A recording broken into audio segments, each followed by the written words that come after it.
ఆ రాజుకి లోటు అనమాట, ఒక సందేహం, ఒక దిక్కొద్దు, ఒక బాధ ఉందన్నమాట. ఆయన వెంటనే ఆ రాజ్యాన్ని పండితులు పిలిపించి అడుగుతామంట, ఓ పండితులారా, నా తదనంత ఈ రాజ్యాన్ని పరిపాలించే మహారాజు లేడు, ఈ రాజ్యం నాకుగా సంతానం కలగడానికి ఏదైనా ఉపాయం ఉంటే చెప్పండి అని చెప్పగా, ఆ పండితులు శాస్త్రాన్ని చూసి, స్వామి మహారాజా, శ్రీ మహావిష్ణువు శ్రీ సత్యనారాయణ అవతారం దాచి ఉన్నాడు, అవతారం యొక్క స్వామివారి రథాన్ని ఆచరించండి, ఆ రథం చేస్తే మీకు స్వామివారి అనుగ్రహంతో ఖచ్చితంగా సంతానం కలుగుతుందని చెప్పేసి పండితులు చెప్తారన్నమాట. ఆ మహారాజు ఒక శుభ దినమున తన రాజ్యం యొక్క సైన్యంతో, తన యొక్క అస్త్రశస్త్ర వాహనాల సైన్యంతో, గజాలు అశ్వ అందరితో కలిసి ఆ రాజ్య యొక్క భద్రశీల నది అనమాట, ఆ నది తీరాన రథం చేయాలని నిర్ణయించుకుంటారన్నమాట. నిర్ణయించుకొని తన రాజు మహారాజు తన యొక్క పార్టీతో కలిసి, సైన్యంతో కలిసి, అందరితో కలిసి నది తీరానికి వెళ్ళేసి అక్కడ స్వామివారి రథాన్ని ఆచరిస్తూ ఉంటారన్నమాట. ఆచరిస్తూ ఉంటే అదే సమయమున ఆ యొక్క నదిలో ఒక వైశ్యుడు, ఒక వ్యాపారస్తుడు వ్యాపార నిమిత్తమై ఓడలో వెళ్తూ ఉంటాడంట. ఓడలో వెళుతూ ఉంటే ఇక్కడ చాలా జనం ఉన్నా, చాలా సైన్యం ఉంది, అసలు ఎక్కడ అసలు ఏం జరుగుతుంది ఇక్కడ కనుక్కుందాం అని చెప్పేసి ఆ వ్యాపారస్తుడు ఓడను పక్కగా పెట్టేసి ఆ రాజు దగ్గరికి వెళ్తా ఉంటాడు. రాజు దగ్గరికి వెళ్ళేసి అడుగుతాడు, ఓ మహారాజా, మీరు చేస్తున్న కార్యం ఏంటి, ఎందుకోసం చేస్తున్నారు అని చెప్పేసి ఆ యొక్క వైశ్యుడు వ్యాపారస్తుడు ఆ యొక్క ఉల్కముఖ రాజుని అడుగుతున్నాడు అనమాట.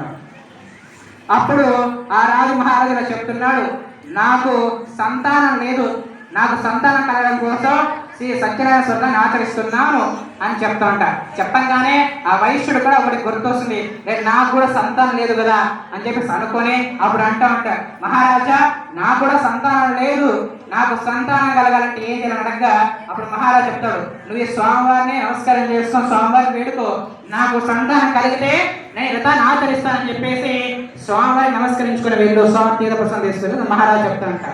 వెంటనే ఆ వైశ్యుడు వ్యాపారస్తుడుగా ఆ స్వామివారు అక్కడ రథం చేస్తుంటే అక్కడ స్వామి దగ్గర వెళ్ళేసి స్వామి నమస్కరించుకుంటా అంట, స్వామి, నాకు సంతానం కలిగితే నేను ఈ యొక్క రథాన్ని ఆచరిస్తాను అని చెప్పేసి స్వామి నమస్కరించుకొని స్వామి యొక్క తీర్థ ప్రసాదం తీసుకొని ఆ రోజు వ్యాపారానికి స్వస్తి చెప్పేసి ఇంటికి వెళ్తా ఉంటారు. ఇంటికి వెళ్ళేసి తన భార్య పేరు ఏంటయ్యా అంటే తన భార్య పేరు లీలావతి అనమాట. లీలావతికి విషయం అంతా చెప్తున్నాడు అనమాట. విషయం అంతా చెప్పిన తర్వాత ఒక సంవత్సరం తర్వాత ఆమెకి లీలావతికి 12 ఆడబిడ్డ జన్మిస్తున్నట. ఒక అమ్మాయి పుడుతున్నట. అమ్మాయి ఎలా ఉంటుందయ్యా అంటే పౌర్ణమి రోజు చంద్రుడు ఎంత అందంగా ఉంటుందో అంత అందంగా అమ్మాయి ఉంటుందన్నమాట, అంత కలకల్లాడుతుంది అనమాట. అందుకని చెప్పేసి అమ్మాయికి కళావతి అనే పేరు పెట్టడం జరిగింది అనమాట. అప్పుడు ఆ యొక్క లీలావతి తన యొక్క భర్తకు అడుగుతుందట, స్వామి, మనం సంతానం కలిగితే రథం చేస్తామని మొక్కుకున్నాం కదా, మనకు సంతానం కలిగింది, మళ్ళా రథం ఎప్పుడు ఆచరిద్దాము అని అడగగా అప్పుడు ఆ వైశ్య వ్యాపారస్తుడు, ఇప్పుడు కాదులేమే, మరలా చూద్దాంలే, ఇప్పుడు కుదరదు అని చెప్పేసి మాట దాటేస్తామన్నమాట. కొన్ని రోజుల తర్వాత మరలా గుర్తు చేసినా కూడా, అమ్మాయి ఇప్పుడు కాదులేమ్మా, మనకి ఇప్పుడు సమయం లేదు, మనము అమ్మాయి పెళ్లి సమయంలో చేద్దాము, రెండు ఒకేసారి కలిసి వచ్చేస్తాయి అని అంటాడు అనమాట ఆ వైశ్యుడు అనమాట. అమ్మాయి ఒకనొక సమయంలో యుక్త వయసు వస్తుంది. తన తల్లి కూడా చెప్తుంది, అమ్మ, స్వామి, మన అమ్మాయికి యుక్త వయసు వచ్చింది, మన అమ్మాయికి వివాహం చేయాలి, తగిన వరుణ్ణి చూడని చెప్పేసి చెప్తున్నా అంటాడు. ఆ వైశ్యుడు ఒక దూతను పిలిపిస్తామంట. ఇప్పుడు కాలంలో దూత అంటే మనకి మ్యారేజ్ బ్యూరోస్ లాగా, ఇప్పుడు మ్యారేజ్ ఎలా ఉన్నాయో అప్పటి కాలంలో దూతలు ఉండేవాడు అనమాట. అలా దూతను పిలిచేసి చెప్తున్నాడు, నా కుమార్తెకు తగినటువంటి వరుణకి ఇస్తామని చేసి ఆ దూతకు చెప్తామంట. ఆ దూత అన్ని గ్రామాలు తిరిగి కాశీపట్నం నుంచినే వరుణ్ భద్రుడు అనే యొక్క వైశ్య కుమారుని తీసుకుని వస్తామంట. తీసుకుని ఇద్దరికి వారిని నిశ్చయిస్తారు. ఆ తర్వాత వివాహం కూడా చేస్తారంట. ఆ వేడుకల్లో స్వామివారిని మళ్ళీ మర్చిపోతారు. ఇద్దరు కూడా స్వామివారిని మళ్ళీ మర్చిపోతారు. ఇలా మర్చిపోతే స్వామివారికి ఆగ్రహాన్ని కూడా చూస్తూ ఉంటారు. స్వామివారికి అద్భుతం ఉంటుంది ఆగ్రహాన్ని కూడా, అరే వీళ్ళని మర్చిపోయారు పూర్తిగా, వాళ్ళకి అవసరం అయిపోయింది నాతో పాటుగా, అందుకనే నన్ను మర్చిపోయారు, వీళ్ళకు నా యొక్క మహిమ చూపించాలనుకుంటారు అంటే స్వామివారు నా యొక్క మహిమ చూపించాలనుకుంటారు. అనుకొని వీరిద్దరు మళ్ళీ మామాళ్ళు కూడా, ఎందుకయ్యా అంటే ఆ యొక్క వైశ్యుడికి ఒకే కూతురు, తన తదనంతరంగా తన వ్యాపార విషయాన్ని ఎవరు చెప్పాలి? అల్లుడికే చెప్పాలి. నువ్వు కొడుకు వెళ్ళాడు ఆయనే కాబట్టి ఆయనే అనుకుని వెంటనే వాళ్ళ సాయంత్రం ఇద్దరు కలిసి వ్యాపారంపై బయలుదేరారు అనమాట.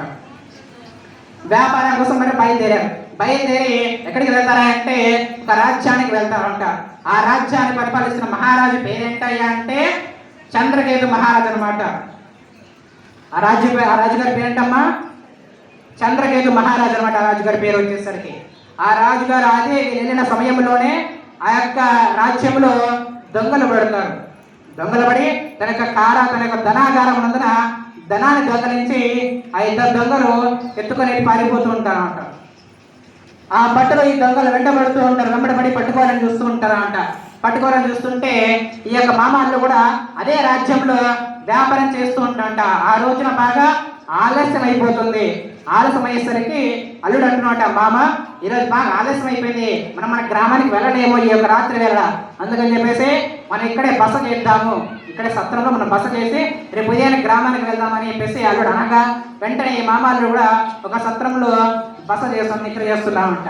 నిద్ర చేస్తున్న సమయంలో ఆ ఇద్దరు దొంగలు కూడా పరిగెత్తుకుంటే ఈ సత్రానికి వచ్చేసి అరే ఈ యొక్క దొంగ యొక్క బట్టలు మమ్మల్ని వదిలేలేరే అని చెప్పేసి అనుకొని తన దగ్గర ధనముటలు తీసుకొని మామాలు నిద్రిస్తుంటే అక్కడ పారేసి ఆ యొక్క దొంగలు వెళ్ళిపోతారు అనమాట. వెళ్ళిపోయేసరికి ఈ యొక్క బట్టలు పరిగెత్తుకుంటూ వచ్చి చూస్తే ధన మూటలు కనిపిస్తాయి. ధన మూటల పక్కనే ఈ మామాలు కూడా ఉంటారు. ఇంకేముంది వీళ్ళే దొంగలేమో అని అనుకుని బట్టలు వెంటనే ఆ మామాలను తీసుకొని ఆ చంద్రకేతు మహారాజు దగ్గరికి తీసుకెళ్తారు అనమాట.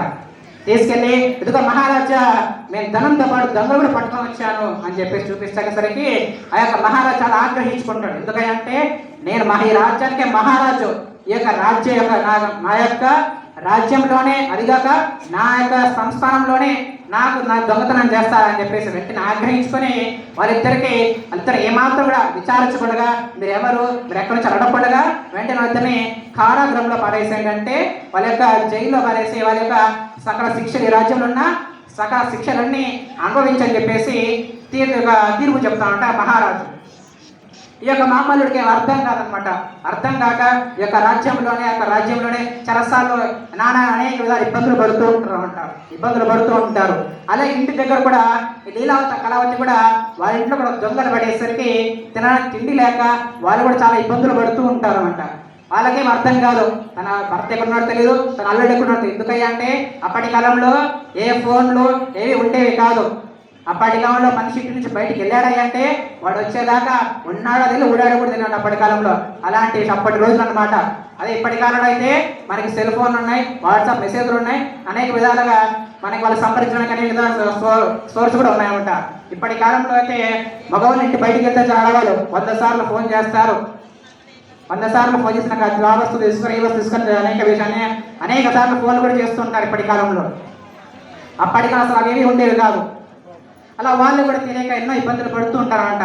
ఇబ్బందులు పడుతుంటే లీలావతి కళావతి కూడా ఒక 4 గంటల పని చేస్తూ వాళ్ళు వచ్చిన ధనంతోనే జీవనాన్ని కొనసాగిస్తుంటే ఒకానొక సమయంలో లీలావతికి ఆరోగ్యం బాగాలేక పనికి వెళ్ళలేదు.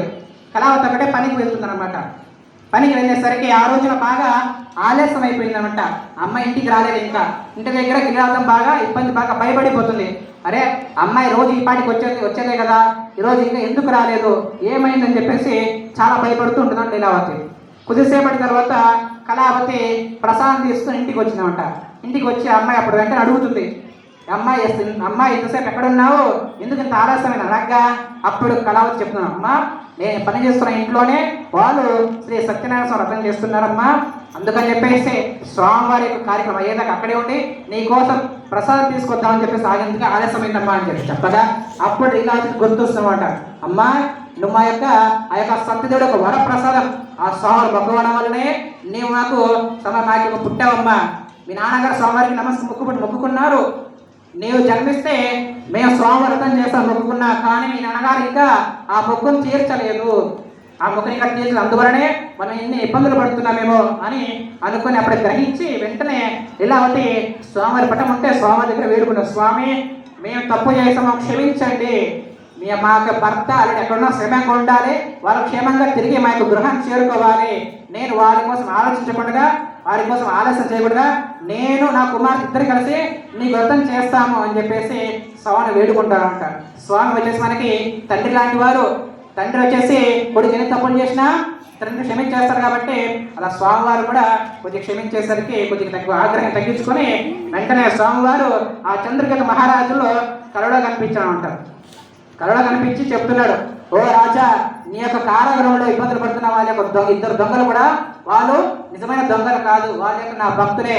నా శాప వస్తాయి, నీ దగ్గర ఇబ్బంది పడుతున్నారు, నువ్వు వెంటనే రేపు వాళ్ళని విడుదల చేయాలి, లేకపోతే నీ రాజ్యము అంత నాశనం చేస్తానని చెప్పేసి స్వామివారి కలలో కనిపించి చంద్రకేతు మహారాజు చెప్తారనమాట.